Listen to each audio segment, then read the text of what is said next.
Hello everyone, আশা করছি আপনারা সবাই অনেক ভালো আছেন। আমি সুমাইয়া আক্তার সুমি। আমি একজন ফ্যাশন মডেল।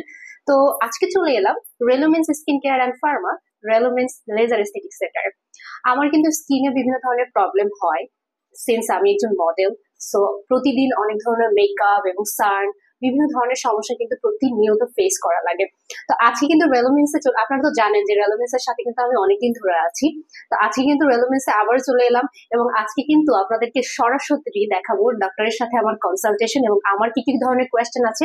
আশা করি এই সমস্ত কোয়েশ্চেন গুলো আপনাদের সাথেও মিলে যাবে, যাদের যারা বিভিন্ন ধরনের স্কিনের প্রবলেম ভুগছেন। তো আজকে হচ্ছে আমার সাথে রয়েছে আমাদের সবার প্রিয়, আমরা তার কাছ থেকে পরিচয়টা জেনে নিব। তো আমার যে কোয়েশ্চেন গুলো আছে আমি একটু ডক্টরের কাছে শেয়ার করি। আপনারা যদি মিলে যায় বা আপনাদের যদি কোনো কোয়েশ্চেন থাকে প্লিজ কমেন্ট করে জানাবেন আমাদের। ওকে ডক্টর, আমার আমার স্কিনে অনেক ধরনের প্রবলেম রয়েছে। যেমন আমি প্রতিদিন প্রচুর মেকআপ করি। মেকআপ কিন্তু আমরা সবাই কম বেশি করি। জি। যেমন আমরা যারা মডেল তারাও তাদের বাইরেও শুধু মডেল না, হ্যাঁ, ওয়ার্ক লাইফ যারা এক্স্যাক্টলি। সবাই করে থাকে।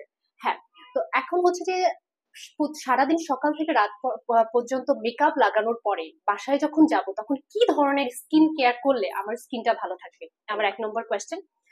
আর সেকেন্ড কোয়েশ্চেন হচ্ছে যে ডক্টর, আমি দেখা যায় যে আমার আমার পোর্স গুলো দেখা যায় অলওয়েজ ওপেন থাকে। পোর্স এর প্রবলেম থাকলে কিন্তু অনেক সময় মেকআপটাও কিন্তু Yes, ডাল হয়ে থাকে dull হয়ে থাকে। এবং দেখা যায় অনেক সময় যে মেকআপটা চেঞ্জ হয়ে যাচ্ছে, Greasy হয়ে থাকে। গ্রিজি হয়ে থাকে।